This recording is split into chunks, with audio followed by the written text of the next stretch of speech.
ကိုကိုဆရာဝန်ကနေပြီးတော့ကြောက်ကအားနေနေပြီကြောက်ကအတွက်သတိထားပါလို့စပြောလိုက်ပြီဆိုရင်ဘာတွေလုပ်တင်လဲပေါ့အားလုံးမင်္ဂလာပါကျွန်တော်ကတော့အာဟာရဆရာဝန်ဒေါက်တာမြင့်ကျော်ဖြစ်ပါတယ်ခင်ဗျ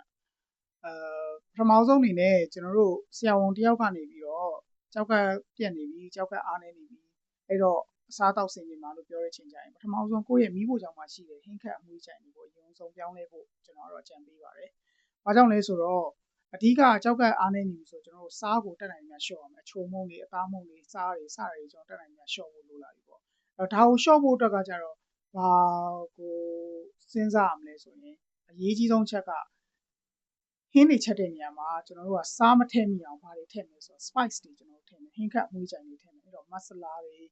ကြက်သွန်ပြူအမှုန့်တွေကြက်သွန်ကြီးအမှုန့်တွေ oregano တွေစသဖြင့်ပေါ့ငရုတ်ကောင်းတွေစတဲ့အမှုန့်တွေဟင်းခတ်အမွှေးကြိုင်တွေများများသုံးခွင့်ရှိပါတယ်ဒီလိုဟင်းခတ်အမွှေးကြိုင်တွေများများသုံးလိုက်တယ်ဆိုရင်ချို့သောဟင်းတွေကစားတွေအချုံမုန့်တွေအများကြီးထည့်စရာမလိုတော့ဘဲနဲ့ကျွန်တော်အရသာလေးမှန်သွားတယ်အရသာလေးပိုကောင်းလာစေတာကိုတွေ့ရတယ်ပေါ့အဲ့တော့ကိုကကြောက်ကပြက်နေပြီလို့ဆရာဝန်ကနေသတိပေးလိုက်ပြီကြောက်ကအားနေနေပြီအမြန်လျှော့ပါလို့သတိပေးလိုက်ပြီဆိုရင်ပထမဆုံးအနေနဲ့စားတွေအချုံမုန့်တွေအသားမုန့်တွေလျှော့သုံးတာလည်းအပိုင်းတစ်ပိုင်းနောက်တစ်ပိုင်းကကြတော့ကိုယ့်အိမ်မှာဟင်းခတ်အမွှေးကြိုင်တွေများများလေးထားပြီးဟင်းချက်တဲ့နေရာမှာဒီဟင်းခတ်အမွှေးကြိုင်တွေများများသုံးပေးခြင်းအပြင်လည်းစားသုံးမှုနှုန်းကိုသိသိသာသာလျှော့ပေးနိုင်ပါတယ်ခင်ဗျအားလုံးကျေးဇူးများတင်ပါတယ်ခင်ဗျာ